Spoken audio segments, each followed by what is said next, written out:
Yes, streaming live on YouTube.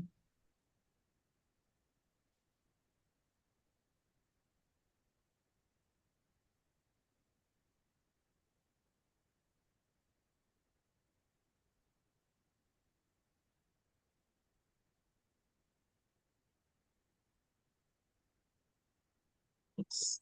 You can start. Uh, Chitrakshi, is it okay? Starting? Yes, sir. Okay, thank you very much, then. Let's start. Friends and colleagues, let me welcome you to the 110th webinar of the series Rethinking Cities that INHAF is running for the past 3 years. Today, as most of you know, we are conducting the second part of the webinar. We had one yesterday on the same subject, on the water crisis in Bangalore. And as was done yesterday, we are exploring short-term measures and long-term solutions to tackle this man-made crisis. And I want to repeat this, that we are emphasizing solutions and the way to move ahead on this. If the expert who spoke yesterday were to be believed, there is no need for the water crisis in Bangalore. Because what came out yesterday was that if we conduct ourselves logically and rationally, there is no room for the crisis. One of the panelists, that's Dr. Anant Kodavasul, and I have difficulty pronouncing his name fully, the chairman of Ecotech Engineering, he said, and I was very surprised, that the source of 64% of the city's water need are the STPs that the city has. If the STPs produce, I think, required water, and I'm sure we are in for more surprises in today's webinars. I'm sure many more new ideas and many more new revelations should come. As I said, this is 110th event of Rethinking City webinar series. It has been a long journey, but I must admit, very eventful and enjoyable.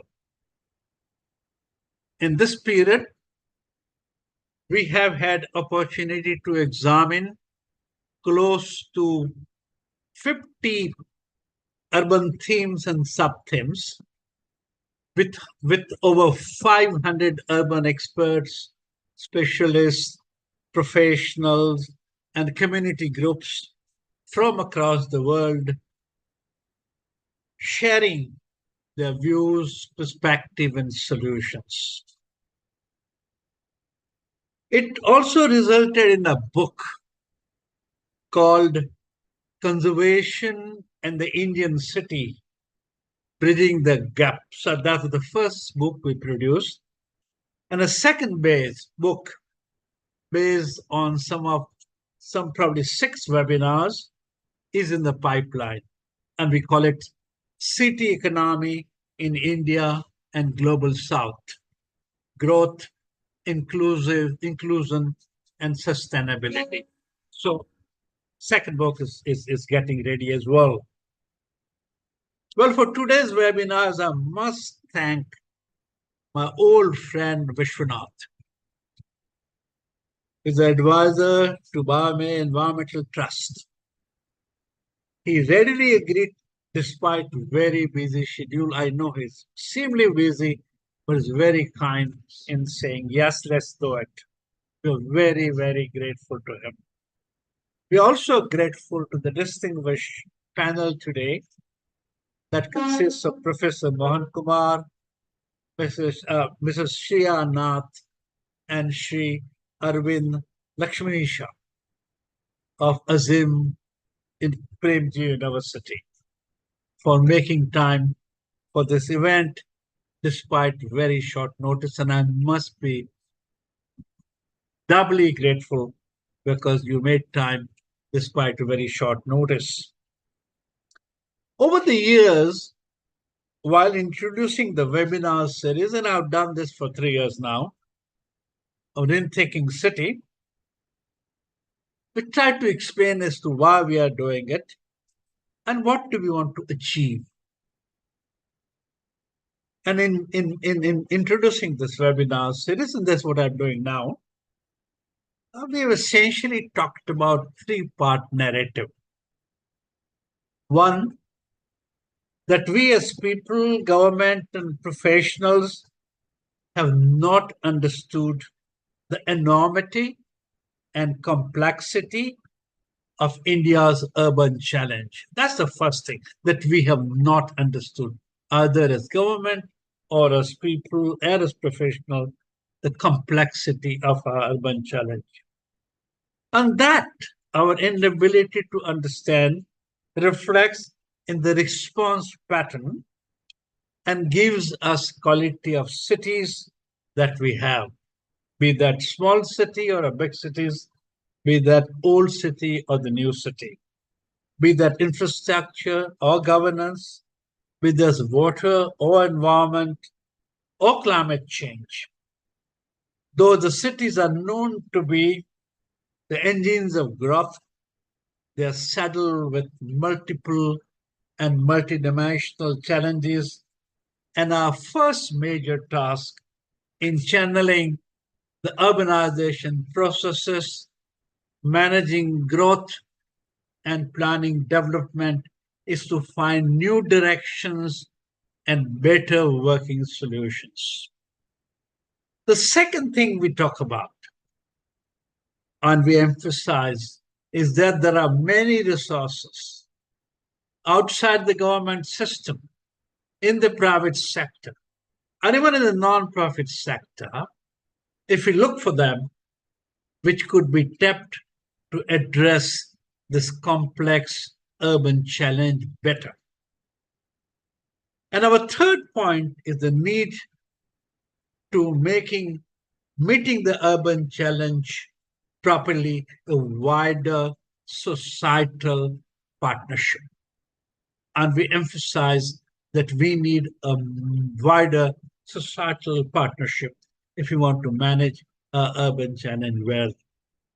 Those forces and resources combined together, working in tandem, will give us better measure of the challenge and will equip us for a better response. And so that is something that we have been emphasizing and repeating webinar after webinar, that the idea is to have a societal partnership to deal with the urban challenge. Today, I'm not elaborating on that narrative, but presenting a new idea for the consideration and response of everyone who's here. And that too is an integral part of meeting the urban challenge collectively and in a societal partnership manner. The idea is to put together, through a collective effort, an urban manifesto for the national election, which has been announced and is around the corner. The idea is to articulate, Shreya ji, I'm glad you're nodding in acceptance. That we should know that the idea is to articulate in some detail what should the new government do to meet the urban challenge adequately. And the suggestion is not to call it the civil society or even people's manifesto.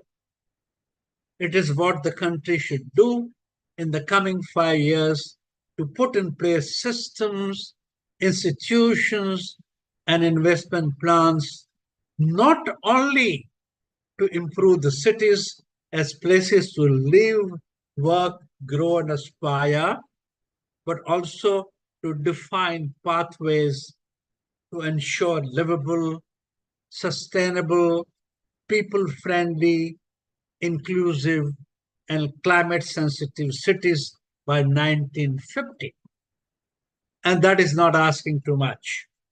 The government and the Prime Minister are already talking about Vision 2047. The government and the Prime Minister in 2050, India will have close to 870 million people in cities. If we want those cities to be better places, the work should start now. And what better opportunity than a national election in which 970 million people will participate? This is mind blowing. 970 million people participating in the election. So, with this sort of longish introduction, I hand over to Vishwanath to conduct this. But before I do that, I have a small little kind of function to do, is to introduce Vishwanath, who needs no introduction, but still, Vishwanath is a civil engineer and also an urban planner. And for the last 36 years, he has been working on water, wastewater, and sanitation sector, and has helped design rainwater harvesting, aquifer recharge, wastewater recycling, and ecosan systems. This is tremendous contribution that is made. He is a professor and teaches water at Azim Premji University in Bangalore. He's a trustee with Biome Environmental Trust and the director at Biome Environmental Solution and Ecological Architecture Practicing Firm. What I like very much about his biodata is he enjoys most working with community and on livelihood-based issues with farmers, well diggers, fishers, women on restoring water and land spaces. So that is Vishwanath for you. Thank you very much. And now everything is yours, Vishwanath. Thank you, Kirtibai. You know, I'm red and brown below the beard and hair. Also, that teach me a lesson to buy cheap web cameras from Amazon. It will keep blurring and going, but you're lucky. You won't be able to see me much more. So thanks for the introduction, and thanks for the panelists who joined. And I know them pretty well. Distinguished panelists, thanks Shreya for making it not a manel, right? So therefore, that's also very important that we don't make it manels and keep old men holding forth for a long time. That's not something that is enjoyable here. It's not my job to hold forth as much as to just moderate. And so here's how we go. So Shreya, we'll start with you because Well Labs has been doing some excellent work on many things. Of course, the overall water balance for Bangalore is one critical idea that Well Labs has been exploring and has got lots of publications. It also has been exploring how to convert wastewater to a productive resource, which will perhaps go for construction and for other uses, and so on and so forth. So Shreya will go first, Arvind will be second, and Professor Mohan Kumar, who's a distinguished scientist. He is on every government panel that there is in Karnataka state, and he's also in Delhi. So he will go last, only because we need all his wisdom to come at the end, and then to sort of summarize the whole big picture with water, because all of us have been embedded with water issues here.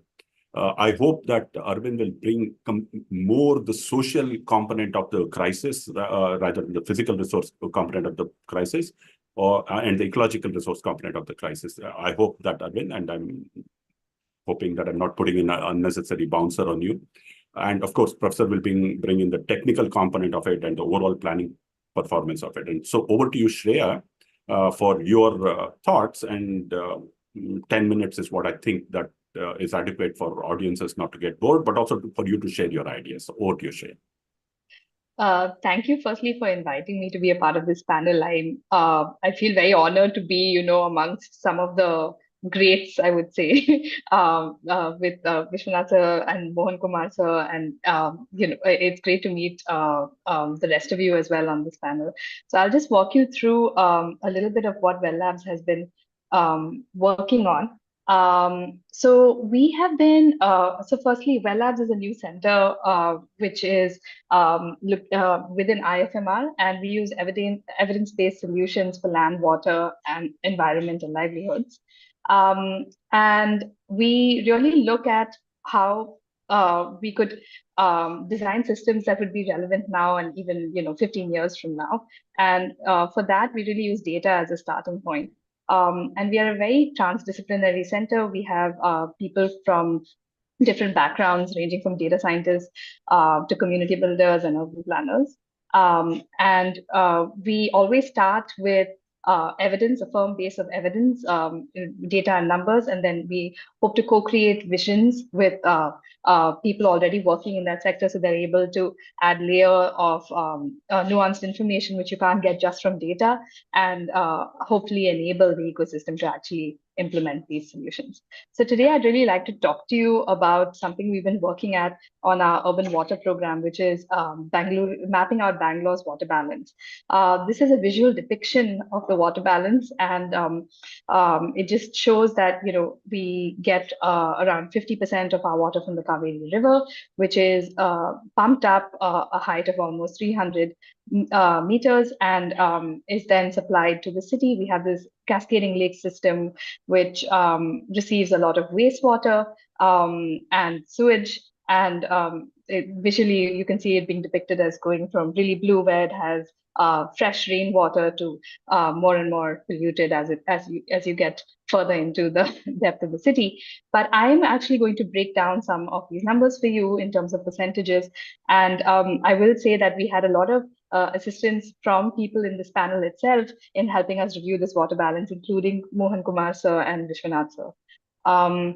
So that was the pictorial view of it, and this is the Sankey diagram version. And I will start with how we get rain in Bangalore. So essentially, we get rain which is both outside of the city, which falls on the Kaveri River catchment, and then we also have rain within the city, which penetrates our groundwater. And we then that the groundwater is distributed through, and this water that we get via rain from the Kaveri and groundwater is distributed both by public pipelines, that's the BWSSB, and private borewells. And what's interesting is that even though we have the pipeline network, which is covering most of the city, and our water allocation has remained the same during this water crisis, people keep asking, why is it that we have such an acute water crisis right now? And that's because the periphery of the city, which seems like it's just a few small pockets, this map is only showing you what's within the BBMP boundary. But if you actually look slightly beyond the BBMP boundary, it'll become very evident that we actually have most of the population now concentrated outside of the city center. And as a result, they're completely reliant on groundwater, which has been rapidly depleting. We know that there are borewells which are going as deep as even 2,500 feet now in the city. Then the next phase of this was mapping out consumption. And what we noted was that domestic demand is the highest at around 75%, followed by industrial demand and commercial demand. Construction is a sector that varies a lot with seasonality. So in the dry season, usually when the curing of buildings and the laying down of flyovers and roads happens, the demand can go up as high as 15%. And then we have other uses like landscape irrigation. And then we mapped what happens once this water is consumed in these different sectors.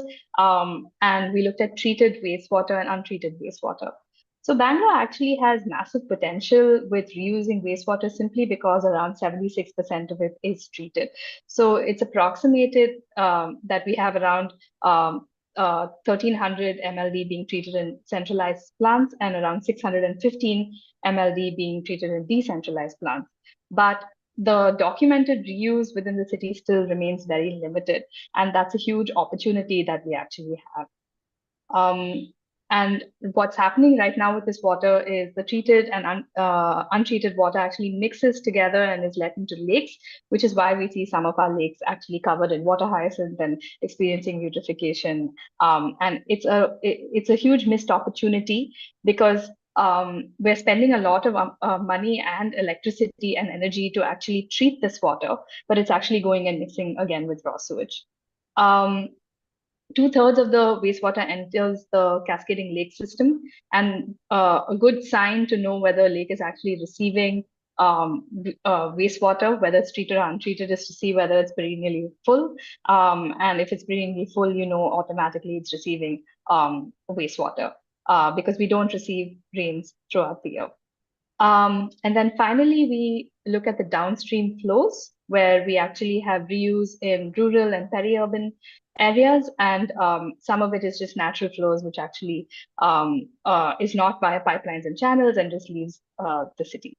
So we thought that this could serve as a starting point to make better water decisions for the city, because we have, in terms of numbers and percentages, how much water comes from each of these different sources. When we estimated consumption or total consumption in the city, we were looking at 2,600 MLD, out of which 1,910 is actually treated. Becomes wastewater, out of which we have 75% that's treated. And we really started to focus on the wastewater because we felt it was being untapped, and more specifically wastewater from decentralized systems, because we thought that that was because the centralized STPs already have these schemes of sending the wastewater out to peri-urban areas and really parched agricultural landscapes. We think that the decentralized sewage treatment plants can play a huge role in mitigating the current water crisis, because the same apartments that are facing water scarcity often have sewage treatment plants located within them. But we also identified 6 key reasons that sewage treatment plants are currently performing poorly. And I think the 6 of the top reason is that there's actually no economic case for reuse. And this current water crisis has actually changed that a little bit, because we can see that the price of water has become so much more expensive than it normally is, that we can see a lot of people, as we partner with BAF, a lot of people have actually opted for upgrading their systems. And there's a host of other reasons, including the fact that there was an inhibitor policy which did not allow for reuse outside of the apartment fence because it was complying with the National Green Tribunal law. Transportation of wastewater is as expensive as treating the water itself. In any case, when you're transporting water via tanker, it's very energy intensive and also expensive to do.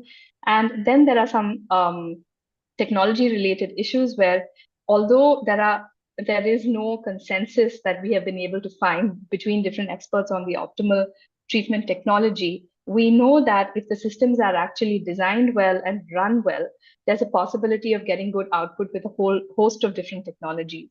And really looking at strategically placing putting systems in place for operation, whether that's having service contracts or having some kind of technology options that help with actually running the systems, could help here.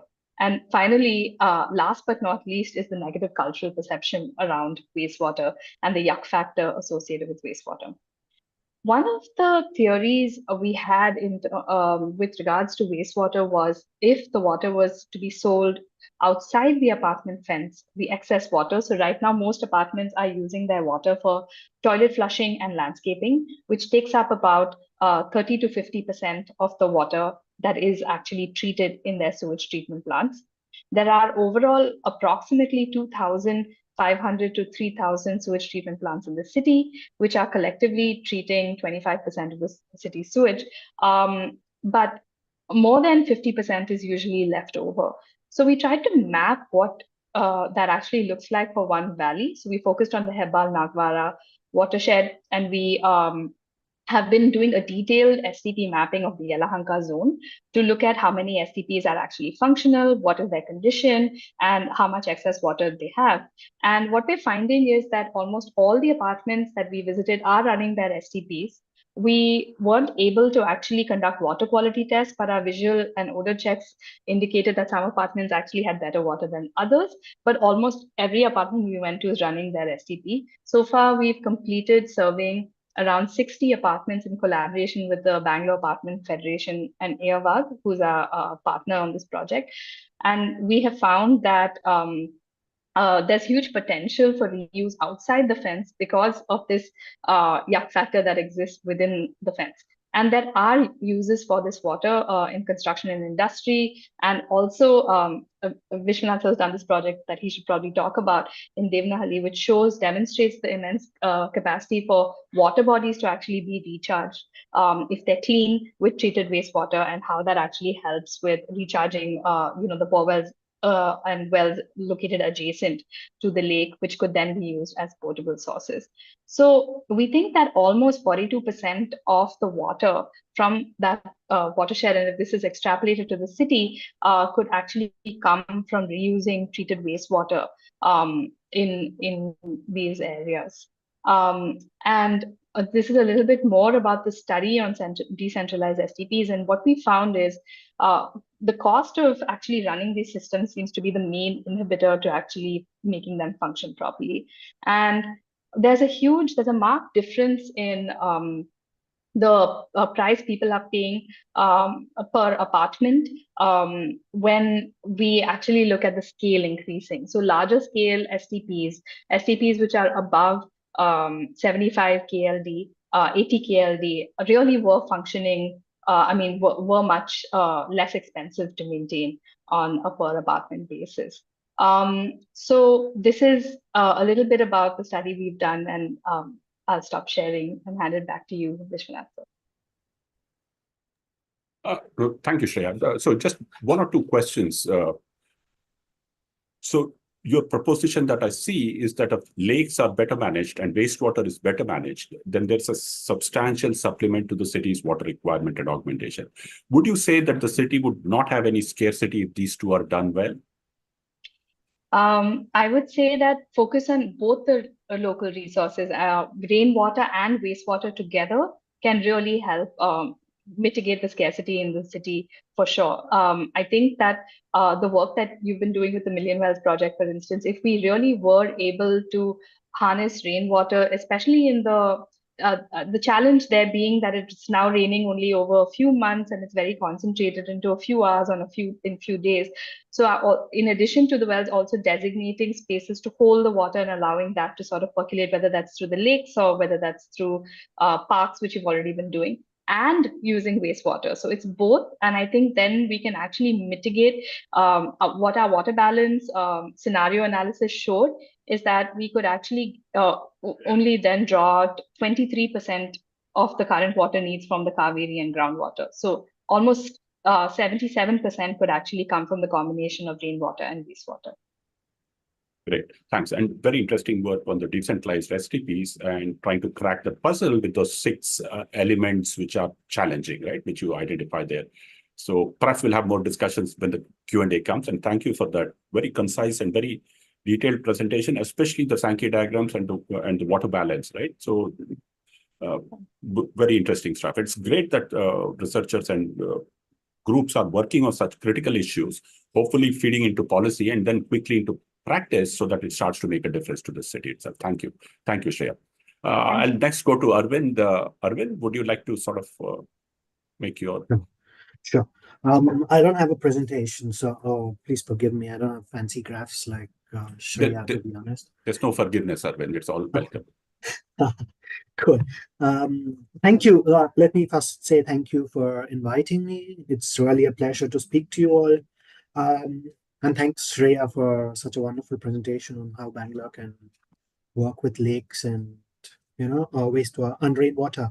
So because what I'm going to speak about is going to be mainly from a theoretical basis, as I've been asked to speak more on the social side of it. So I'll bring in a bit of theory before I get into the social aspects of it.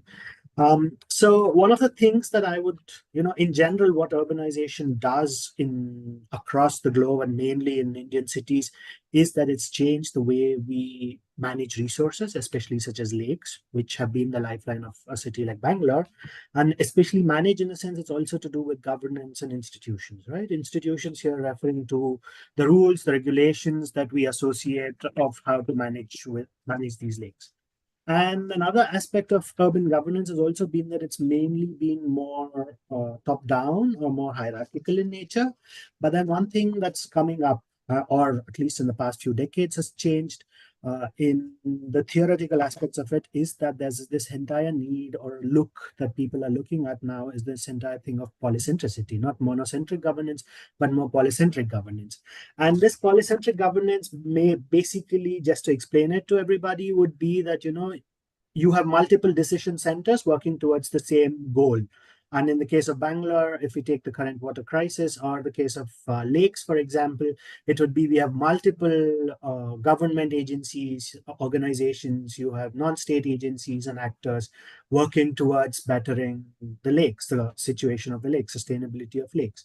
So, but all of them, what happens is they're all working under overall gambit of rules and regulations, but there's very limited interaction that takes place between them. So this entire lack of interaction between actors is what gives rise to this entire issue of coordination between actors and what kind of interactions can be brought in for making water and lakes and resources, especially in a city like Bangalore, more accessible. And so this is one aspect of it, right? So this is one theoretical aspect that I'll be looking at. So when we start looking at cities, not from a monocentric perspective, but start looking at them as there are multiple centers working together, that's when we start to rethink and reassess our definition of cities itself. So how exactly are we looking at them, especially from a policy and a governance angle? Because usually, even as citizens, we expect that it's the cities or the government's duty to provide us our services, but then we forget that we also have a role in that. So one of the things that comes to mind, especially when we're as citizens that we're looking at, is that there are two main terminologies that I'd like to use here. One is the efficacy of things, that is, what do we feel about working towards a solution, towards identifying a solution? Is it that I can do it as an individual, or is it, do I expect that the whole society or the whole community needs to do it? So there's two kinds of efficacies. One is I have a feeling that I can solve this problem, or I can make an initiative that's more personal. And then you have this entire political efficacy where you think I cannot do it, but it's the whole community that needs to do it. So there are these different, for example, if you're looking at lakes in Bangalore, right? So there are a lot of individuals I do know and we've come across, I'm sure all of us have come across, is that they want to do something, but then they say that, I'm after all an individual and I cannot do anything, but it's the whole, maybe my apartment, the whole RWA comes together or the whole society comes together, we can do it. So there's a difference between that. And the second one is the salience aspect of it. Salience here is the importance that I associate with the resource. And for example, if you're talking of water here, water is quite important, but then breaking it down, as Shreya was also pointing out, if you're going to look at Bangalore's water crisis can be mitigated by, managing lakes and harvesting rainwater, and, the thousand wells practice, that's, million wells, the million wells aspect that's going on by Vishwanath sir, I would say that there's this entire feeling that how exactly are we looking at it? Is it more that it is of personal importance to me, or is it more a personal importance to the society or the community as a whole? Research has shown that at least in the urban setting, it is more a feeling of community. It's less a feeling of me alone. So until and unless that entire community kicks in and says, we want to do something because it is important for us, there's very little action that's taken place on a social or a societal level, at an individual level. There are cases, of course, but then majorly I'm speaking that, these two basically efficacy and salience play a very important role when it comes to working around resources such as lakes and water issues and stuff. So working on all of this, one of the important things that theories also throw out when in terms of especially looking at polycentric governance is theory kind of says that there are it gives three options to citizens. One is you can voice your concern, voice your issues. The other one is you self-organize to solve those issues. And the third one is you start exiting. that means it's just leave the city and move out. And in the case of Bangalore, especially with the current water crisis, I think we see all three of it, right? So there are citizens and communities which have been voicing for the past several years and continue to voice again to the government that, these are the issues and these are the things that we need to do. We are also hearing of a lot of exit, especially in the newspapers nowadays, that, all the techies are going back to their villages, towns, cities, whatever, they're exiting the city as well. But on the other hand, there's this entire gambit of self-organization that is not very much researched as well, but gaining traction in the recent years would be self-organization. So how are communities self-organizing? What is driving their push for self-organization? Why are they doing this? And this is where I think I would come up and start saying that, there is, at least in the city of Bangalore, there is an increased push since I think 2010s, early 2010, a bit late 1990s and 2000s. I would say there's been a push for self-organization. The communities have shown us the way that they can come together, organize, work towards a collective identity and collective awareness of how they can pursue and conserve water bodies for the benefit of cities. But then another thing that comes here is this has been very limited, and it has not been able to expand to the level that at the scale of the city as much as the city is expanded, which has also caused a lot of issues when it comes to problems of fit. So again, as the city is expanded, it's in subsumed villages around the cities. It's just growing.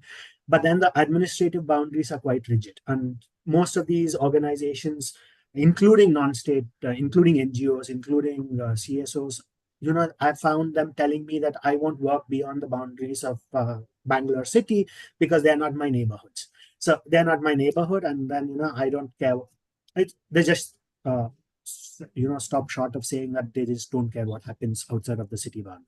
So there's this entire concept of problem of fit also that comes in, which kind of starts pushing this entire agenda or an entire need that there's a need for greater interaction between actors, both societal actors and the state. And I think this is what Kirti Shaji was also saying in the beginning with the 3 points that he was saying, that there's a greater need for interaction, coordination, and this does not only entail that it's whose responsibility is this? Is another question that comes up. Is it the government's responsibility to push for greater interaction, or is it the communities? But then research has shown that it's been both ways. There have been instances where BBMP has worked with communities, has given the communities an open hand to do certain aspects, to take over certain aspects of management of lakes and other resources. Whereas in other cases, there have also been communities which have been pushing the BBMP and which have been pushing the city government to open up to them and include them in their policy making agenda. But then when it comes to BWSSB and other agencies, there's still a bit of friction that's still evident. They're still not as open as the BBMP, I would say, including the BDA is not as open as the BBMP. We see that at times.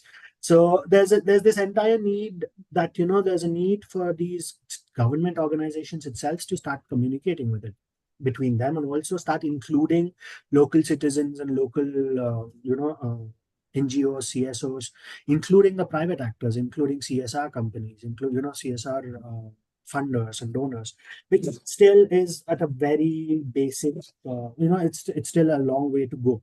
But in the end, yes, this also can be referred to the economies of scale, meaning that, water as such is still not valued, especially open water like wells and lakes and stuff in a city like Bangalore is still not valued economically. We know its importance, but as a government agency, it's easier to put a value on you put a value on water. That's when they start to think about it and start to work towards it, and including the citizens themselves. Water has been a very subsidized resource that is being provided to us. Most of groundwater is free of cost, nearly free of cost, whereas BWSSB supply is also, it's very minimal, the cost that is charged, that they incur to what is charged to us. So we do not value water as much as we should, which also leads to this feeling that, I don't have to do anything. It's somebody else's responsibility to do something, which also leads to this entire man-made crisis of water scarcity that we are seeing right now, because we've constructed such huge apartments, we have concretized most parts of the city. There's no way water can start seeping into the ground with no, with fill, with wastewater. So where exactly do we get water from is a bigger question, and nobody's asking us. At least at the citizen level, we should start thinking about these things. And I think I would, this again boils down to this whole fact that in even to this day, the urban core of Bangalore still gets water, whereas it's mainly, as Shreya was also pointing out, it's mainly the outer boundaries, or the peri-urban areas which are facing these water issues. And that is where I think I will come back and end my discussion with what I started, is that there's a greater need for us to define what urban is itself. So unless we define what urban is, we define it based on population, it's easier to just demarcate and let it go. But maybe when looking at it from a governance perspective, I think there's a greater need to define it more from a resource-based perspective, or a community or a social-led perspective, which is missing in the governance. So I think, with this, I would end. Thanks, Arvind. Always love getting an academic in a panel discussion, because then I have terminologies which I learn a lot from. So thank you for pointing out the issue of efficacy and salience, the interinstitutional coordination. But I'd like to press you a bit more on the social exclusion component of it. Much has been spoken about Bangalore being the new Cape Town, but there have been parts of Bangalore which have been Cape Town for decades together, right? And there have been parts of Bangalore which, for want of a better word, is Johannesburg. They always have had water. They will continue to have water.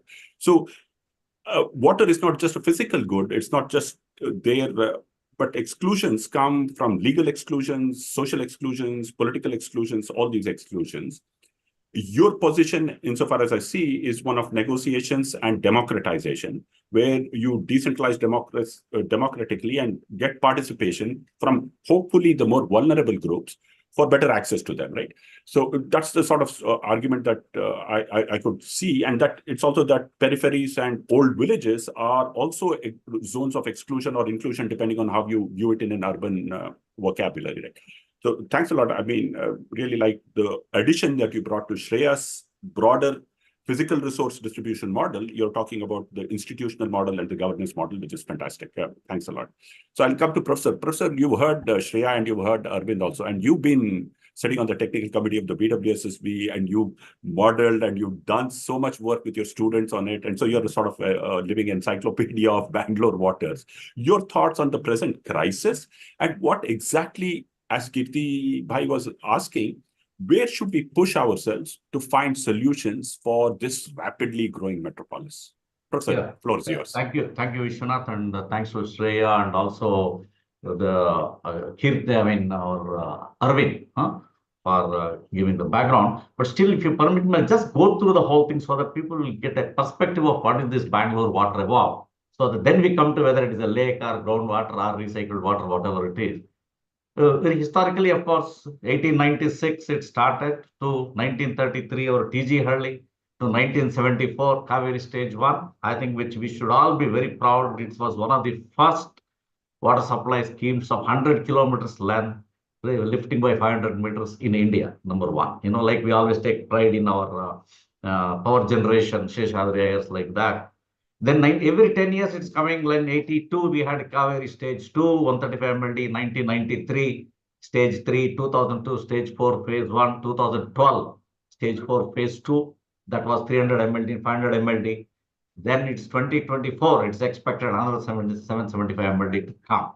Of course, one may obviously ask, what is this guzzler? What is it the Bangalore is doing there, guzzling so much of water, getting it on and on. We shall have to quote your own work. It is actually a one-stop. This water comes and stops here and goes elsewhere. We'll talk about it, why it goes, what happens. It is not that with the whole water is guzzled up by Bangalore itself and it's evaporated here, which is not a correct way of looking at things. Then one of the things will be, when you try to look at the magnitude of it, it comes into it about 93 GLRs at different levels in the whole city, and administered with about 16 divisions, 43 subdivisions, 143 stations. So ground level reservoirs. There's an audience which is Oh, not civil okay. engineering. GLR, sorry. Ground level reservoirs, but which is locally up in the hills. Locally, we put it so that we always want to give the water supply through gravity ground level reservoirs. We do that. And then, it comes to 16 divisions, 43 subdivisions, 143 service stations, and it ends up with DMAs, watts, like that. The connection wise about domestic connections is about 8 lakhs, 8.5 lakhs. And non-domestic connections is about 72,000 are there, industry about 32,000. This is the only city, probably one can say it's 100% metered. Because I sit in other committees, other cities and things like that, I can say some of them are all, obviously we are proud of it, but at the same time, as we go along, we should also see what best we can do for the city. One of the key things which changed was we were 2005, we were 225 square kilometers, BBMP area in 2005. Overnight, we became 800 square kilometers.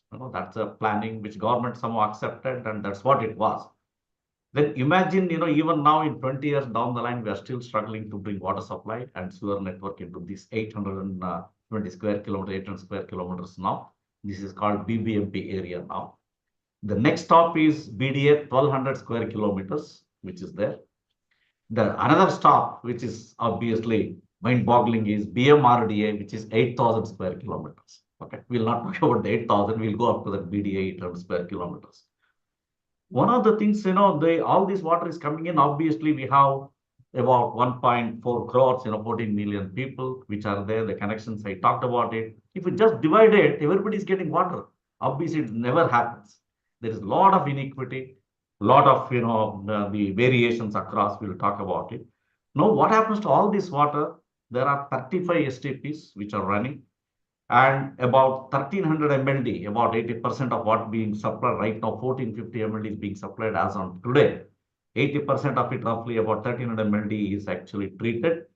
Out of which, I should also mention about half of it meets the NGT standards today. Even though it is a secondary treated water, it meets the NGT standards, and it is safe for disposal of into natural water bodies.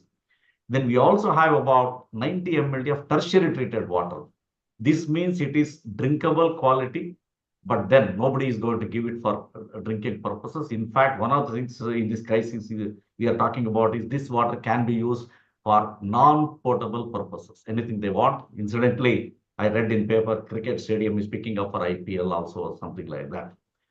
Then the otherwise, when we talk about it, all that is started with Kabban Park. We have a membrane technology plant, not now, almost 15 years back or even more, it started. Nowhere other than industry, nowhere was there where a membrane technology plant for tertiary treated water was there in any board across the country. The PWS started in Kabban Park, thanks to BDA those days, I should even mention. And that water is being given to Vidhan Sabha, then our assembly, then even governor's house, other things, all for tertiary, though it's a tertiary treated water for non-potable purposes, it is debatable what to do. That's what is being happening. Learning from that, in fact, I should also say that ISC campus is also actually having a dual water supply, membrane technology, about, we have 1 MLD, 0.5 MLD, two of them, 1 MLD plant, which is running. The point what I'm trying to make is with these things, the stress on water supply comes down. The stress we have ourselves, we have seen it, the stress on drinking water supply comes down. And of course, people are there who will debate, why are you giving tertiary treated water for, non-potable purpose? Why don't you give it for potable purposes? Still, I think we are not ready, where we call it plant to pipe, mixing up, directly giving it. We are still not ready. Maybe we have to mix it up with the other blending water and then treat it again and give it. That's exactly what Chennai is trying to do. As a part of that, when you try to look at, in fact, as a part of the not-approved Kempegowda layout, in fact, as a part of the BDA, there is a dual water supply scheme which has been done. A tertiary treated water is being supplied in a separate pipeline for the same purpose what we are talking about. It is a part of the urban design which has been accepted by BDA, which is giving. The same BDA right now, for another layout, they are not doing. Again, they give the excuse that they don't have money or whatever it is. But all these points are, we need to come to accepting this dual water supply, start giving that so that the water supply stress will come down when you try to look at. And one of the things we always talk about what's called IWRM, Integrated Water Resource Management, or Integrated Urban Water Resources Management, treating it as one water. It's very easy for us as academicians or even researchers, engineers, or even the other people to talk about it. The water spreads across different departments within the city itself. For example, the drinking water supply and sewage treatment is done by BWSSP.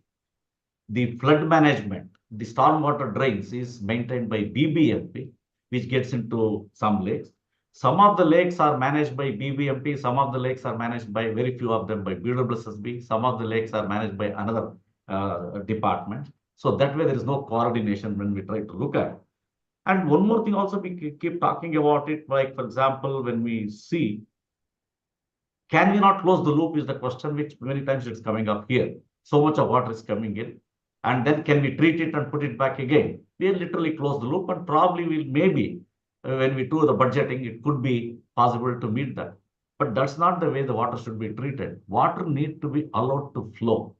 Basically, as a hydrologist, hydraulic engineer, I say we should respect water, allow it to flow. Having said that, can we keep certain amount of water to the city is the question. Having treated it, you are sending it to Kolar, you are sending it to Chikballapur, you are sending it to Anekal, 13, about 400 mld, 500 mld are you sending. Can you keep a part of this water to the city is the question.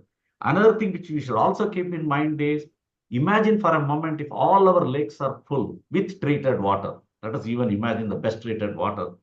Imagine there is a heavy rainfall which happens. I think they are into disaster. So this is exactly what happened in many, many places.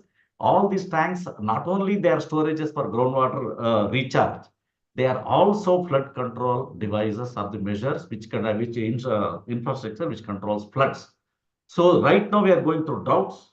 The same areas which went through floods, it's very ironic, about a few months back, is having water shortage in Bangalore. So we have to strike a balance between the two, how much to store, how much to allow it to flow, how to serve. Then one more thing which is many people are not talking about here and there, I'll be raising in our own formal meeting. All these tanks are very old tanks which are all there in the city, which we are storing. We should be proud of it. But at the same time, the caution should be there about what happens to these bunds, what will happen to these things. Have they been tested out? How much below that, a lot of people are staying. We need to really take care of them.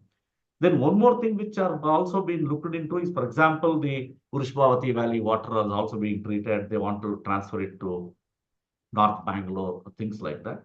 One of the things which many of us are also pushing, try to push that is, take certain amount of water from here, send it to TG Halli, Tibbunhalli, which is much closer, and allow it to flow, store it there, treat it again, and send it back into the city. You know, these are all some of the things which one is talking about it. And I think even this, some of these ideas, what we talked about, has already come in CPHO manual, one can see. Definitely, as Shreya was talking about, we should definitely see how much of treated water we want to bring it into circulation.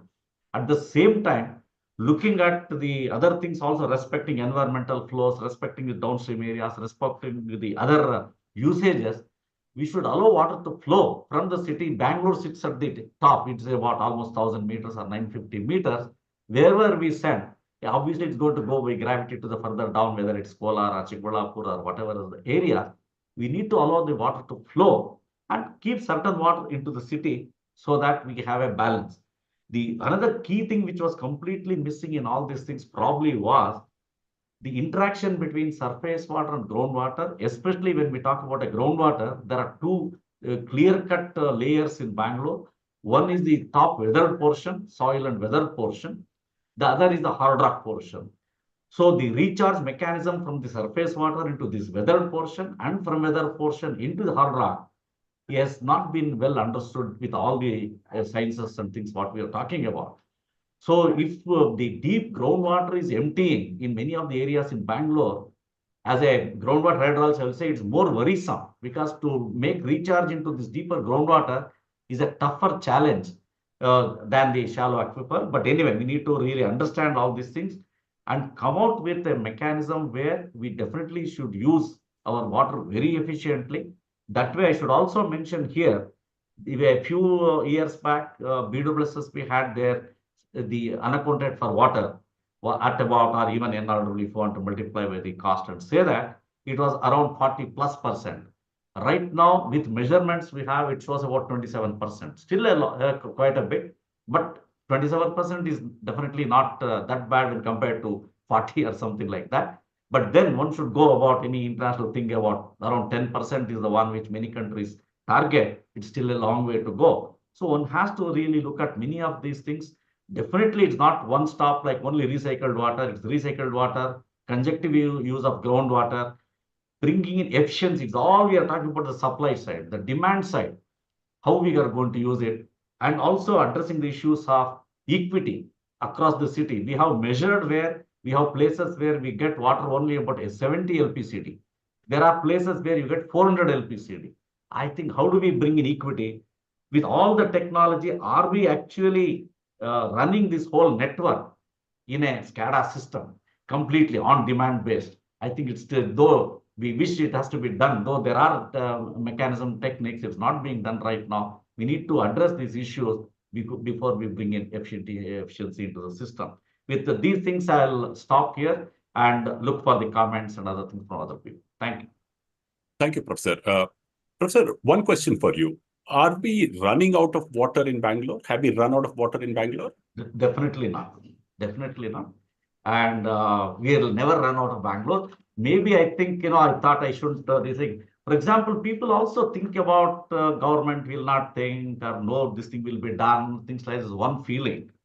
Of course, first of all, Vishwanath, to answer you, when we bring about 1350 or 1400 MLD and pour it on the hilltop every day, there is no question of water shortage. Another thing also I should even mention of the thing, for example, there will be a lot of interbasin transfers, which government, people want to have it. We are moving from Kaveri to Penna. These are all the tricky things are there, which is there. Right. There was one thing I won't get into details. I'll mention two of them. One is Tyagarajan committee was there, which looked at the water situation in 2011. And they have given a lot of recommendations, including dual water supply, then including this Kaveri fifth stage, for example, including even I should mention Linganmukhi. Like that, there are a lot of things are listed. What I mean is people will be thinking various things and such reports would have been given. Government at appropriate stage will pick it up. Similarly, right. There is another vision document prepared by for BWSSB by CS2M Hill. Up to 2050, complete what to be done in these two are actually literally drawn. These are all complete documents which are available. Anybody can see and then see what can be done and things like that. Yeah, definitely it won't run out of water, Vishwanath, for sure.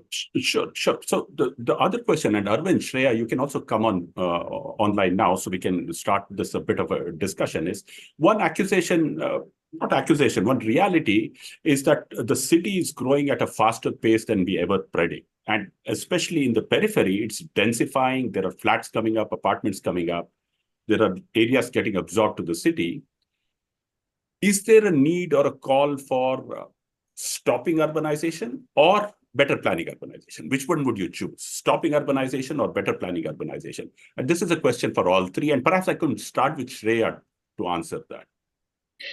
I would definitely say just better planning, because we still get plenty of rainfall, and it just and if we have rainfall, that means we have water, and if we have water, that means we have wastewater.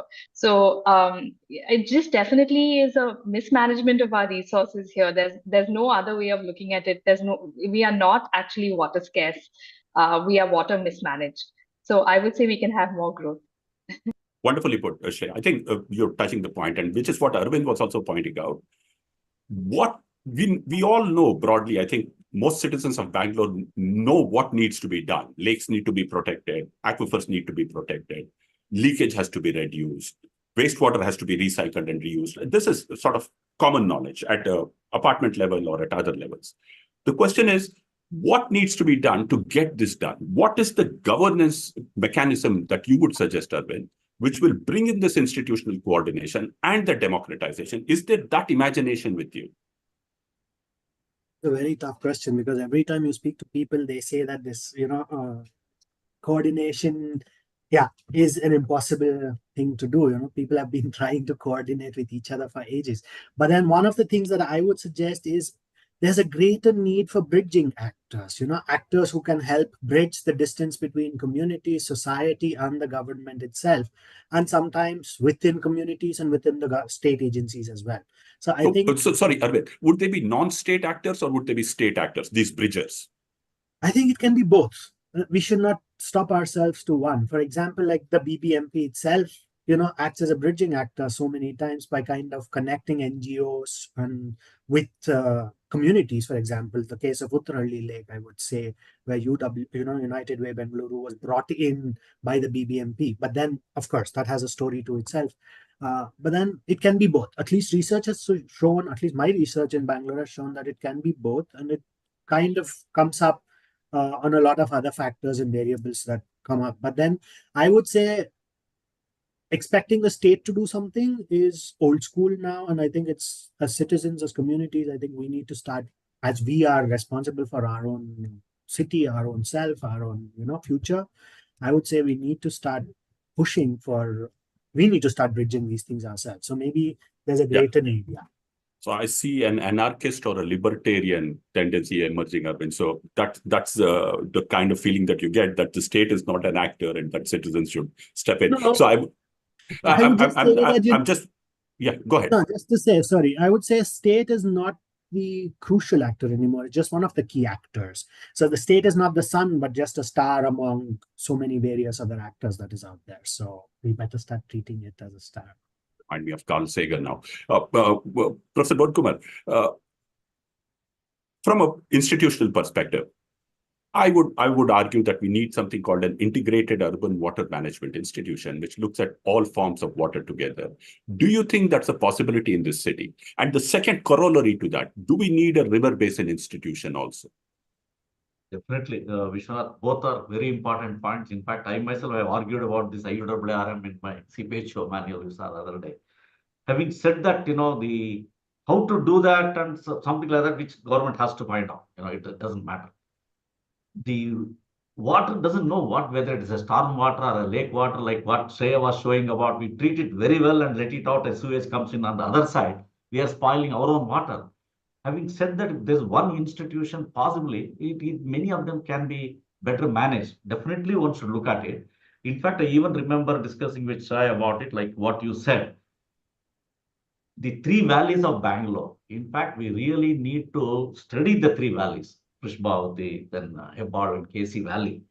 Understand in terms of rainfall, runoff, and also understand in terms of what water you bring in from outside and pour it there. For example, the other day, in a very quick way, I showed Vishwanath, again, I will share it with all of you, where we tried to look at the water balance of these areas, but it has not been done, only a concept has been given. The point what I'm trying to make is literally we should understand all these three valleys in detail in terms of water capacity, and then obviously it gets into other things. Then we will be in a much better position to talk about what can be done, what can't be done, what need to be done, things like that. And most important, having heard Arvind, I think somehow with all these now, the crisis-wise people are coming, or we force them, they come to talk to BWSSB, or the other way around, BWS goes after them, talking to a Residents Welfare Association. This should have been a regular phenomena.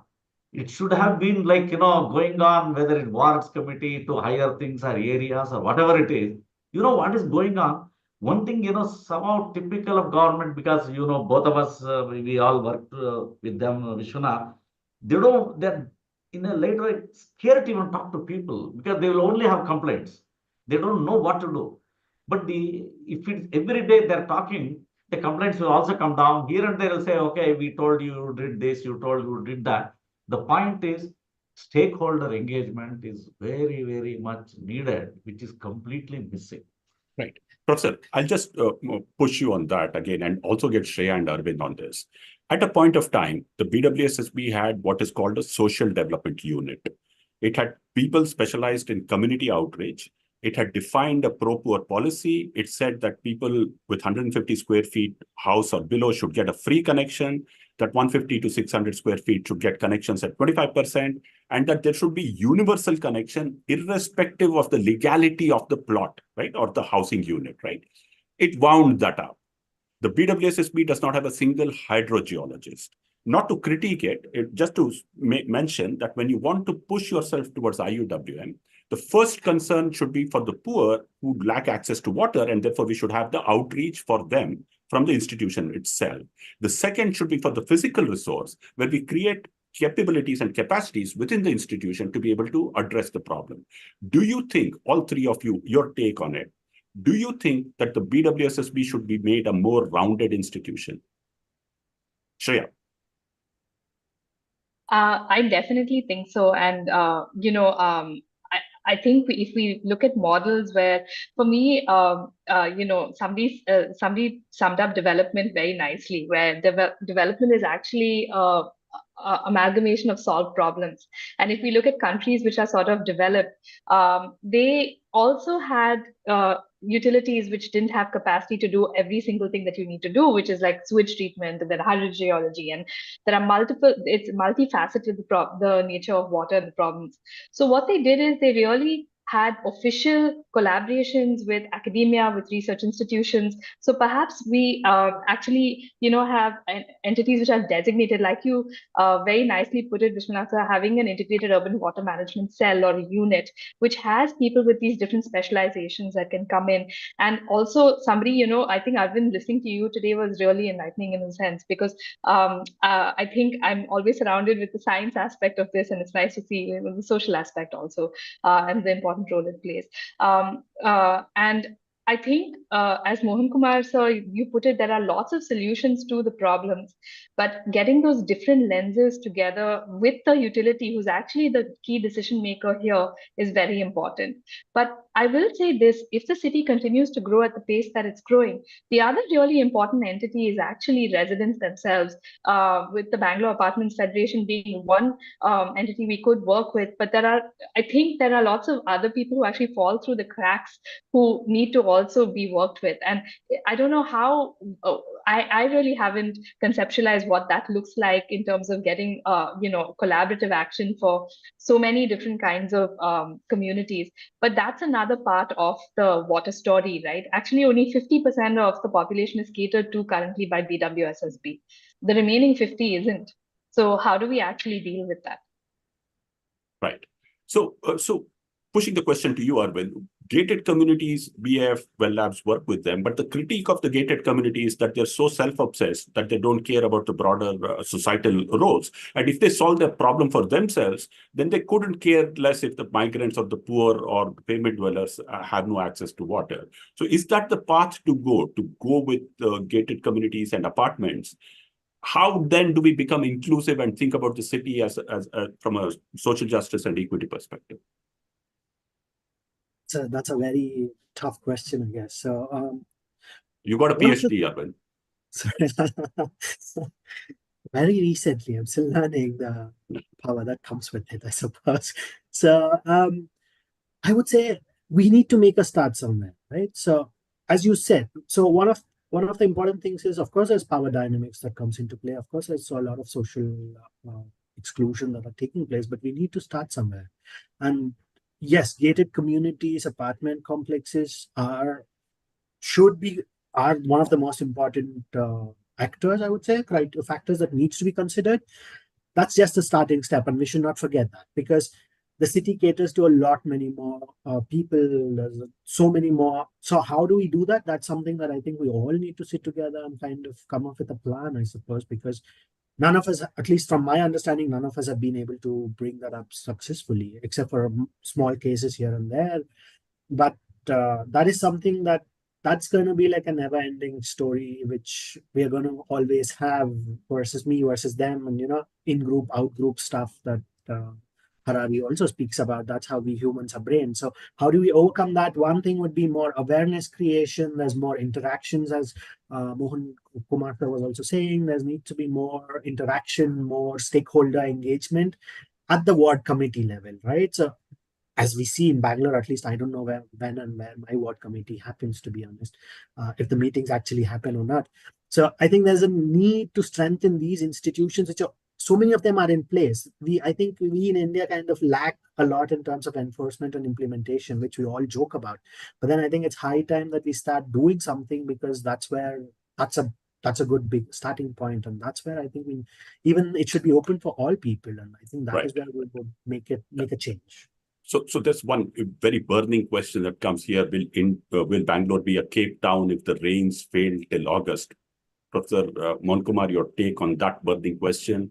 And then, of course, there are 2 Nobel Prizes promised to the panel if you solve the problem with water by Mr. Nathan Krishnamurthy. So, Professor Mohan Kumar, on the question of will Bangalore run out of water if the rains fail till August? Thank you. Maybe I'll just start with this and then come back to that question. Yeah. So, President John F. Kennedy has said they will give out 2 Nobel Prizes if anybody solves water problem. One for water problem, one for peace, bringing peace. So that's about water. Having said that, I think definitely we wish we get rains and then all the things will be normal. That's one part of the story. And if we're able to predict and what happens with all our science and things like that, still we are treated as God or whatever, whoever does it. Definitely. So, but Professor, if the rains fail till August, will we run out of water? If the rains fail in the Kaveri Basin, by August, will we run out of water? I don't think so. In the sense, I'll tell you, definitely, I mean, you can ask where is water if KRS doesn't have water, cabinet doesn't have water, where do we get type of question will come. But then I think there are certain reservoirs where they'll find water for Bangalore. At the same time, this is where I think what Shreya was talking about, what Arvind was also pointing out, things like that, where all this importance to recycled water, reuse, everything will come into picture. So like they always say, when we are pushed to the challenge, and I think it opens up an opportunity. But definitely, I don't wish that we don't get water. But having said that, we start valuing water, a lot more. And the another thing which happened, for example, for Bangalore, maybe it's a laid back approach. That's what I keep talking even in other meetings, which is not correct. Somehow the government finds water for Bangalore. That has put a lot of, I don't know, whatever you call laid back approach for Bangalore. Anyway, they'll find water. You need not to worry about it. If that was not to be, as a river basin scale, what you were talking about, Vishwanath, you are given this much. You take it or leave it, use it or whatever you do, whatever you want to do. If that was the type of planning, by now probably would have been much better in terms of use of recycled water than our groundwater usage. We understand every value of every drop of water. The flip side of it, we argue, even I myself may argue that way if you ask me to chair the court and argue, 60% of the GDP of the state comes from Bangalore. We are almost 10% of the state population. We are that, we are this, everything. How do you deprive us of water? So obviously no government will do that, and somehow they'll find some water and then do something, give a irrigation holiday, whatever it is, ultimately they give. A time may come, I hope it's hypothetical. The whole KRS is for Bangalore. It makes no sense, right? There are other people, there are other stakeholders, other things and things like that. But definitely, I don't think we go to that so-called 0 day. But it puts a lot of stress on us, or the other way around, to think we need to think ourselves, Vishwanath, like you said. What are we going to do? In fact, this is exactly the point we keep talking about is not done. The scenarios, have we run the scenarios for Bangalore? Kaveri stage 1 not running, 2 not running, this runs, that doesn't run. Groundwater, like for example, nobody had predicted the deep groundwater will be empty. If that is not there, what happens? Even for a minute, say, just think about STPs are not functioning, what happens? Like the scenarios have to be understood, run, like the climate change we're talking about. Then what do we do? Then how do we share the available resource? For example, right now the shortage, it's debatable, it's 20 to 30% somewhere. Let us even put it at 30%, it's a little high. The 70% is there. Do we have the mechanism to share that 70% to 100% of the people? Infrastructure, then something else, other thing which we don't have a mechanism. Yeah. So, Professor, just to push this point again, should Bangalore be thinking of the BMRDA area, or should it limit itself to the BMA area? It should definitely limit itself to the BMA area. It should not. In fact, the more they add and try to do the centralized supply, Vishwanath, I think we are going to have a lot of issues. In fact, it's an open document. Anybody can see. See, this is a vision document which is there. by CS2M Hill accepted by the BWSSB. One of the things for North Bangalore they talk about is LML, Pacheti, Kere, and things like that, rainwater harvesting, things like that, which are there. More and more, we should do the decentralized supply. Definitely, as the other panel members are talking about, bring in recycled water into circulation, where the stress on the drinking water system will come down. So that the drinking. But Professor, the new Bangalore is growing in the BMRD area. It's not growing within the BMA area. If you just obsess about ourselves and just worry about ourselves, what happens to Chikballapur, Kolar, Tumkur, and others? Should we not think of a regional plan, putting the region in the context of a river basin? Definitely, as a hydrologist, when you talk about, if you ask me, definitely as a river basin planning, one has to really look into it, because water is that doesn't care. It doesn't care whether it's Chikballapur or Dodballapur, depending on the terrain, it will go. That's what it is. Definitely, that's where we said the carrying capacity of the river basins, sub basins, we need to understand. We need to really look at what can be done. But we should also keep in mind, Vishwanath, a lot of interbasin transfers we are doing of water, quite a bit. So we need to understand when we bring in the other water and pour it here, and what happens if we are changing the hydrology of it, that we should keep in mind. And definitely we should look at as a river basin planning thing. Right. So then the tougher question. Now, there was a question from my ex-boss, Mr. B. Suresh, so you better answer it. Shreya, the question is of ZLD, and he's asking, what about ZLD? What has been your experience with ZLD, which is zero liquid discharge, mandated on apartments who must treat their own wastewater and who are not allowed to legally let it outside their premise? So, Shreya, ZLD, how has it been working? What are the problems with ZLD? I actually have an exciting announcement regarding that. The Pollution Control Board just revised their approach to this today with a new order that they've put out regarding reuse from apartments now being allowed for sale outside the apartment fence. And the zero liquid discharge really makes a lot of sense when there is capacity to reuse water within the fence for things like industry, where they can afford to put up, tertiary treatment plants and perhaps reuse that water.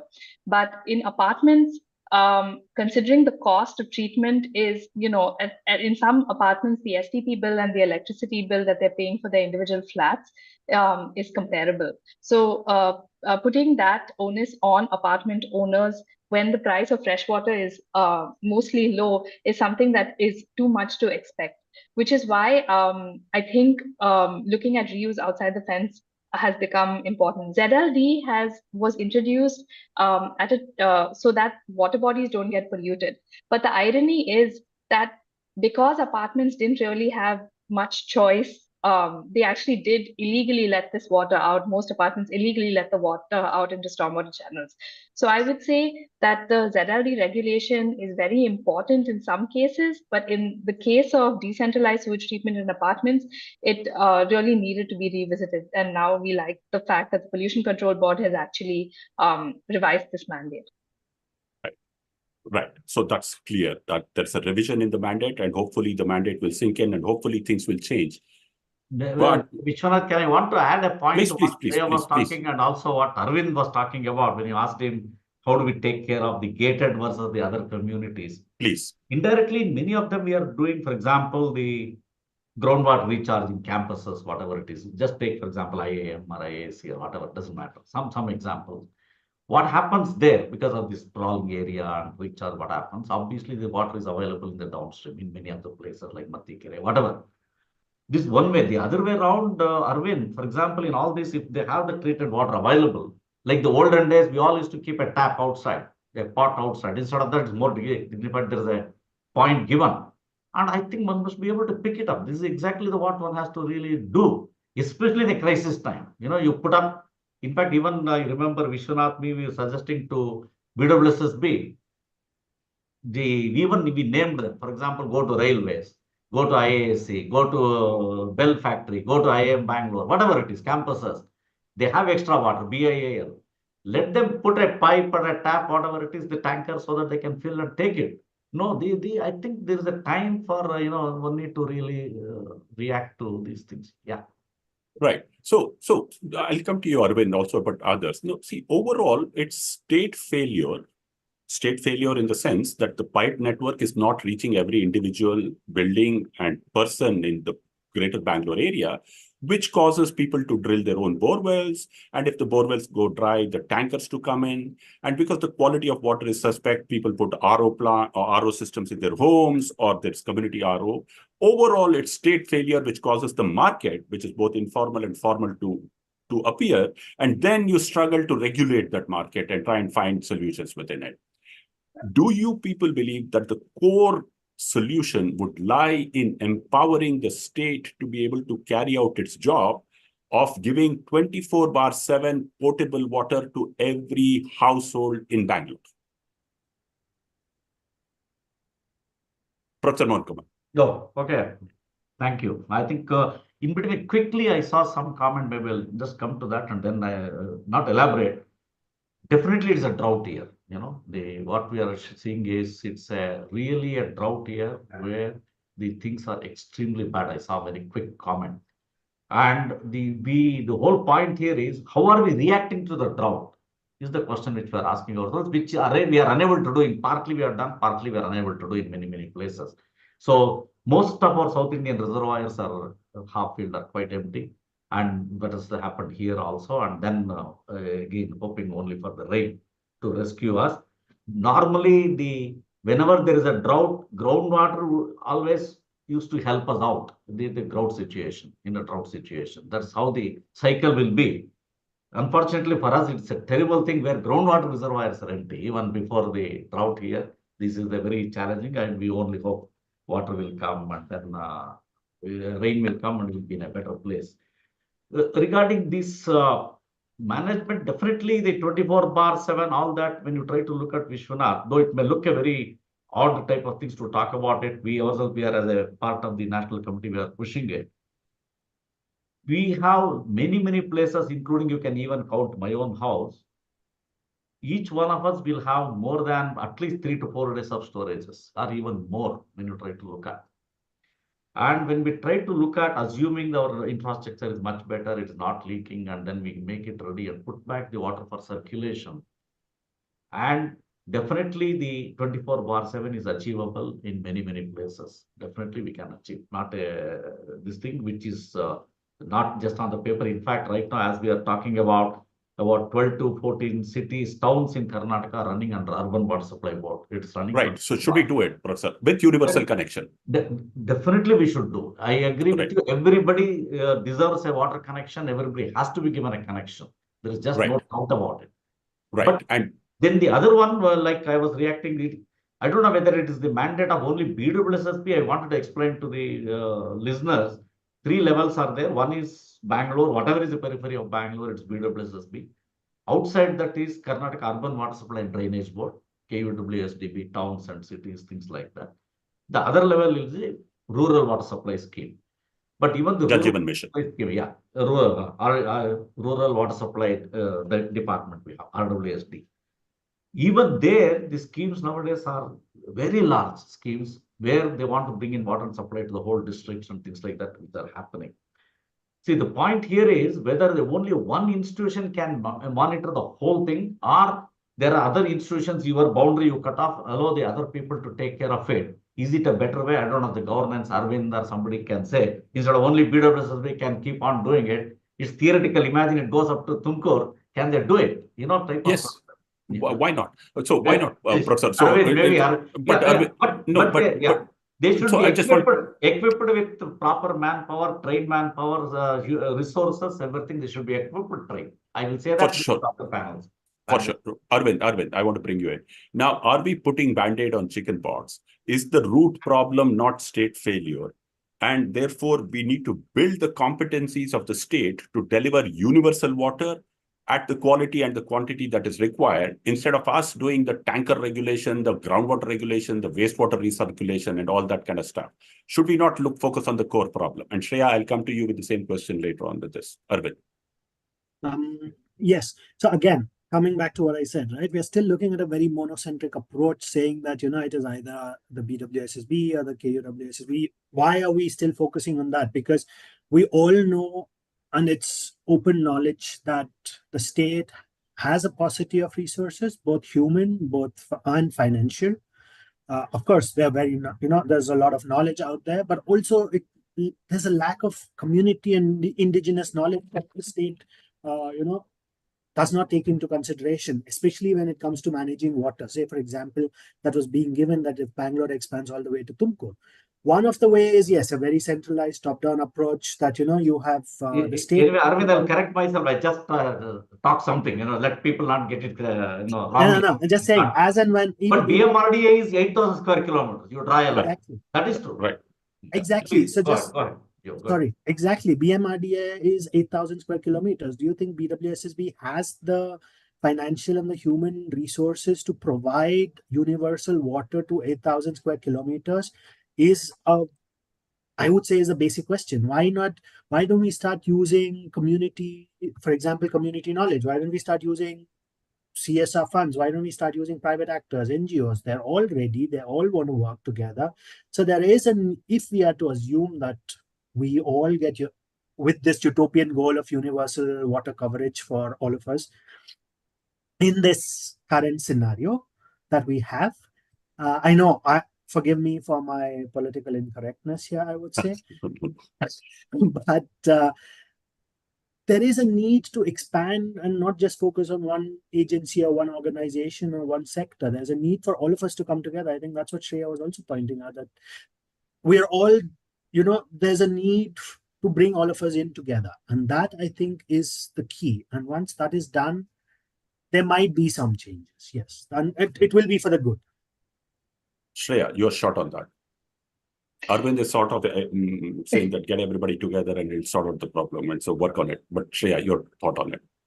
It's a difficult question because on the one hand, I think it's hugely challenging to supply water to such a large area. But on the other hand, we see that there's a huge discrepancy between how much water people consume based on their socioeconomic status. And it's unregulated if it's completely in private hands. So I think what's happening right now, why the water crisis has been so acute this time around, is because you can't throw money at the problem and it's not going away. Tanker prices, however high they may be, people are still not able to get tankers into their apartments. And so I think from the lens of it actually being easier to set up in a decentralized way, I would say that maybe it makes sense for there to be a combination of state and then maybe privately actually run portions of water supply. But from the equity lens, I would say it should be state run, because there's no way to regulate what people do at an individual level. I mean, we just simply do not have that capacity. So I don't have an answer to the question. I think it's just a complicated question and has too many layers. Okay, so Mr. Jambunathan has this. In a nutshell, can you kindly put in your short-term as well as long-term solution to the present-day water problems? He wants a solution, or he wants a tanker very quickly, because in many apartments, the cost per liter is nearly 15 paisa. What is the short-term solution? Professor Mohan Kumar, what is the short-term solution for Mr. Jambunathan, and what is the long-term solution? Yeah, definitely the tertiary treated water is available to some extent. May not be, but still quite a bit is available. Short-term solution, use this water for non-potable purposes and get over the situation is one type of things one need to try to look at. This is what one really need to look at.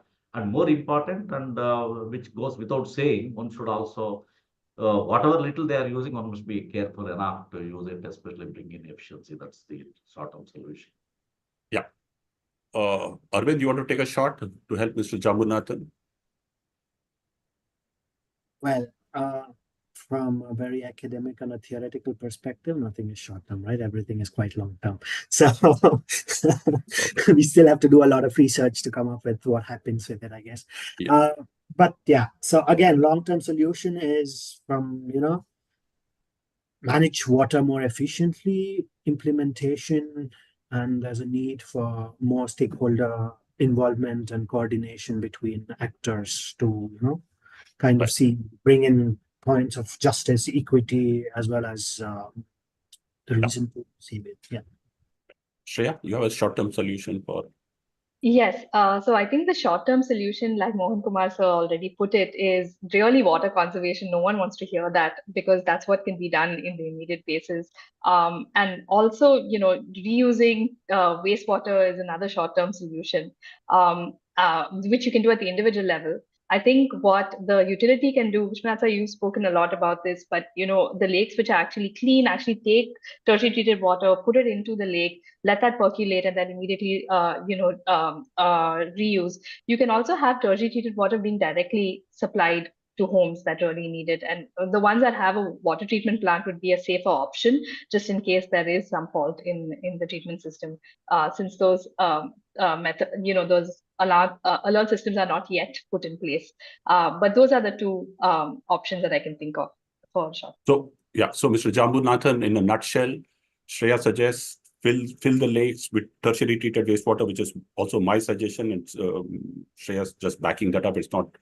She's not taking responsibility for that. And she suggests that order tertiary treated water, and if you have a water treatment plant in your apartment, make sure that it's further treated and reused. That's for you, Mr. Jambunathan.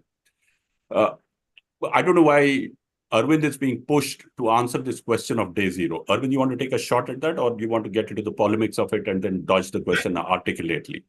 I would say it's already been answered, right? So Bangalore is a very important city, so I would not hydrologically. Maybe government Vishwanath, it's a little controversial. I will add a little bit here about. So Professor, let Arvind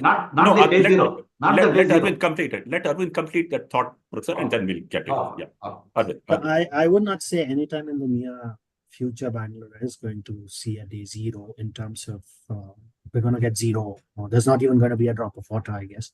But yeah, there would maybe, if we continue with the mismanagement as we're seeing, at least we would always have wastewater to work with. So I think there would never be a day when we have zero. I think that's my take on it. So I'm not the person to answer. Yeah. So I'll just add, Professor, before stepping. Yeah. For now, the 4 reservoirs in the Kaveri have 39.5 TMC feet of water. 4 reservoirs being the Hemavati, Harangi, Kabini, and KRS. That's the gross storage. There's a little reduction in net storage. And the total demand that Bangalore has till the rains come is 10.8 TMC feet. And that's mid-June. If the rains come in the Kaveri Basin by mid-June, then we don't have a day zero. Otherwise, we can start to worry about that when the monsoon collapses. Then global climate change has taken charge of us. But yeah, Professor, you wanted to make a point. No, just wanted to add. Definitely the tertiary treated water, just for the people to understand, it is drinkable. But I'm not suggesting anybody should drink, including me. I will not drink for whatever reason. But we blend it and then allow it to flow and then treat it again and then take it back. This is exactly what many cities are already doing, including Chennai and even other places. Singapore is doing the same thing. That's what it's all about. Having said that, there is a small difference, Vishwanath, to what you were mentioning.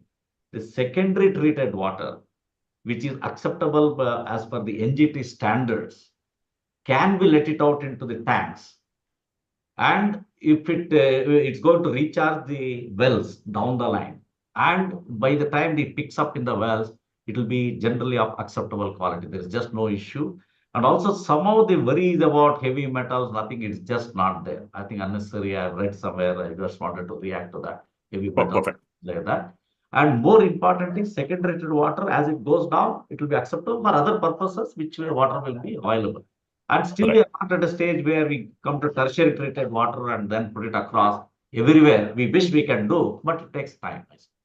Right. So I would sort of slightly disagree with Professor Mohan Kumar on this particular front. We amiably and amicably disagree on this. Okay. I will drink the tertiary. I'll drink the tertiary treated wastewater at the Jaipur treatment plant in Kaban Park in V Valley. You can drink it. It's absolutely safe. We have to look at the scientific parameters, the yuck factor aside, which Shreya has articulated, the yuck factor. But if you're truly scientific, you can go to these STPs and drink the treated water. That's the quality of treatment that's being achieved.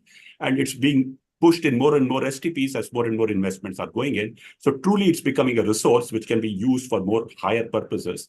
We need to build our faith and trust in the institution and its capability to reliably treat wastewater, which we have lost over time, and genuinely so. But we've also to realize that the institution itself is hugely underfunded and under-equipped to be able to face the massive challenge it has. And what one sees is that the BWSSB engineers are striving in a Herculean manner to sort the problem out. We have very little sympathy for them. But we have to need to create a partnership of trust with the institutions that are supposed to deliver stuff to us, make sure that they are held accountable, but that they are also empowered to be able to find the solutions. So Vishwanath, that's I the want you product. to react. I want you to react on the other part, the secondary treated water which meets NGT standards being disposed of in the tanks so that it can recharge groundwater. Absolutely. I'm completely in agreement with you. Not tertiary. Professor. A small difference. Not even tertiary. Yeah, absolutely. Not Secondary tertiary. treated water acceptable by the NGT standards, whatever. That's right. That's right. So then it can be let out into the water bodies. My point was that if you have tertiary treated water, nothing like it. Drink But it, otherwise, the standards permit secondary treated wastewater to come into the picture. Overall, thank you. One quick reaction from all of you again. Many of the lakes, Shreya, as you were pointing out, are dry now because they're being desilted. Bengaluru, Vartur, Nallur, and so on and so forth. Is that the perfect storm, the delay of the Kaveri fifth phase and the drying of the desilting of the lakes occurring together, causing the crisis? So therefore, to deconstruct the crisis and say it's a groundwater scarcity crisis and the delayed crisis of the Kaveri fifth phase, so therefore we need to look at our lakes and groundwater system more strongly and solve the problem rather than to think that Bangalore is going dry, but to focus on parts which are going dry and help them quickly overcome the dryness through recharge of aquifers. Shreya. I definitely think that recharging the dry lakes and recharging aquifers should be something that we are focusing on. But I also do think that we should be looking at direct reuse of treated wastewater in some parts. So I would say a combination of the two. There's enough and more for both, isn't it, Shreya? Exactly. That's right. Yeah. Yeah. So great. I think these conversations are very interesting. Suresh sir is again putting it out. So for Mr. Suresh, we have a project running right now in Devanhalli where secondary treated water is filling the lake, diluted with rainwater, recharging the aquifer. We have a state-of-the-art water treatment plant, and the treated water meets drinking water norms BIS 10500, and it is being supplied to Devanhalli town as domestic water supply. So we don't have to go even to Singapore. We can go to Devanhalli and take a look at it, though it would be much more exciting to go to Singapore. Devanhalli is not that fancy a tourist area. However, this is being done at 1 rupee 50 paisa a kiloliter. The treated water, which meets drinking water standards, is costing 1 rupee 50 paisa a kiloliter at Devanhalli. So there are economies of scale. There are advantages of recharging the aquifer and reinvigorating our lakes. There is a climate mitigation strategy and a climate adaptation strategy, because with this water, there's less carbon emission, less energy consumption. So we need to sort of fix our own solutions, learning from Singapore, learning from Induk, learning from other places, but to trust the capabilities of our scientists and our institutions to be able to solve the problem at Bangalore level. So that's what it's all about. But thank you for all the interesting conversation. If there are any further questions, or Kirtibhai, if you want to wax eloquent philosophically, most welcome. No, thank you. I think it's a remarkable, very rich dialogue, and I think very educative. Just one small little point, I would like to make, if you allow me to, Vishwanath. And that is this, that I think there has been no mention almost, on the demand side, in terms of how do you reduce the consumption. And I want to give a small little personal example for whatever it's worth. I was born and brought up in a village until I lived there till I was 17 years old, till my school graduation. And because I had to kind of make a presentation in a meeting in China, I started a little study of my own water consumption. Okay. I talked to my mother, I want to talk to my grandmother, talk to my auntie, found out how many vessels we had in the house and all that. And you won't believe me, but came to a conclusion that till I grew 17 years, the entire family of 12 to 14 people survived on 22 to 25 liters per capita per day. Now, that that sounds stupid, what I'm trying to say. Okay, it's a village, it's a long time ago, 60 years ago. Multiply 25, 2 times, 3 times, but we're talking about not 135, we're talking about something of the order of 200, 250, 300. And this is something that's required to be looked into. The whole aspect of personal behavior, and it's not only vestige, it's the whole way we look at it. And I think it's religious and it's cultural and it's all that. I think, I don't want to go into all that. But it's very important we just start talking about it. Why are we talking about building cities at 200 liters per capita per day? Why don't you do it at 100? Why don't you do it at 60? And it will be very, very different then. And I think we're going to talk long term in the sense that we're not talking about a crisis, we're talking about crisis. Our cities are going to grow enormously. We're talking about 870 million people in our cities in 30 more years. Just imagine what we're talking about. And therefore, if we don't look at the demand end, I don't know where will we end up. So, Kirti, I just want to intervene on this particular point because you raise a very nice question. Here's my counter argument to you and also for the panel. If we pay the true ecological price for water, the true ecological price being when you return it back to nature at the same quantity and quality at which you appropriated it. We have the technologies for it, right? So in the case of Bangalore, if you pay 95 rupees for 1,000 liters, people are already paying 150 rupees for 1,000 liters for tanker water. If every citizen or if every consumer pays 95 rupees 1,000 liters, we can return back the water that we took from the Kaveri at the same point that we took from the Kaveri in the same quantity that we took from the Kaveri. So you can have unlimited usage provided you're willing to pay the price. How does that sound? Instead of demand management, get the prices right and you'll fix the problem. However, let's also realize that water has a human right, and that human right should be universal connection and free water for a certain volume. But beyond that, it's an economic good, and that economic good should go towards ecological pricing so that we don't deplete nature at all, don't pollute nature, and we have unlimited resource. It's a question of abundance versus demand management. What do you think of that? I agree, Yeah. but we also must realize the whole equity issue. No, so Because, the 95 captures the equity issue because the rich pay for it. Right now, the rich are the ones who are getting subsidies. yeah, look, that's what I'm So, saying.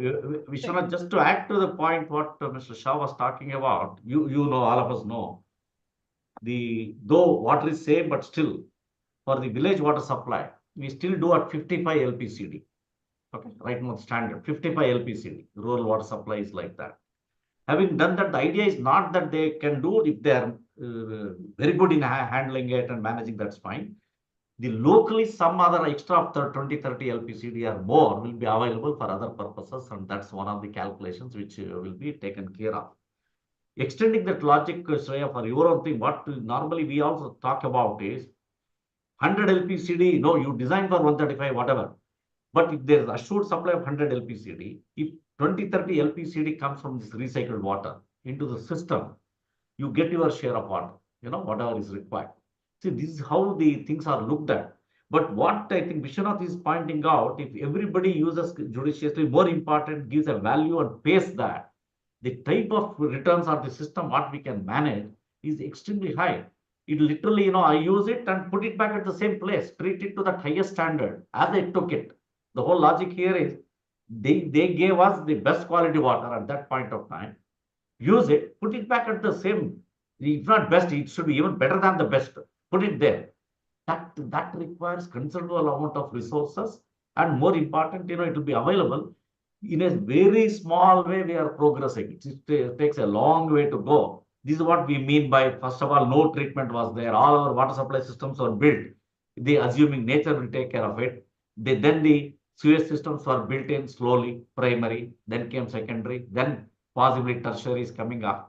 It is taking time, but in the cities, we really need that because health hazard is a very, very serious issue. Yeah. Suppose something happens like type of COVID, something happens in the city, not that we don't care for villagers, the whole city will be wiped out. So that is the scare in which it will be there. And then all the more the treatment has to be done, respected, and we need to take care of. Sure. So, Kirti, the floor is yours. I think. No, thank you very much. Yeah, I think you are perfectly said, sir. I think we need to really respect that and see how much we can reduce from the demand side, which still people have not understood. They presume the government has to give the water. When I open, it should come or whatever it is. We don't care. As Vishwanath said, because they pay only 10 rupees, 20 rupees, you multiple, it may be 300, 400 rupees. It's just nothing. They're paying for one water tanker now. For a whole month, they'll pay 400 rupees. Still attack these engineers or whoever comes. Why are you giving me another bill? Why are you giving me that type of question, which is being asked? No, but Kirti, the bigger picture is this. We are burdening a generation, not only with water scarcity, but with guilt. If you have a good shower, you're guilty. If you swim, you're guilty. If you water the plants in your garden, you're guilty.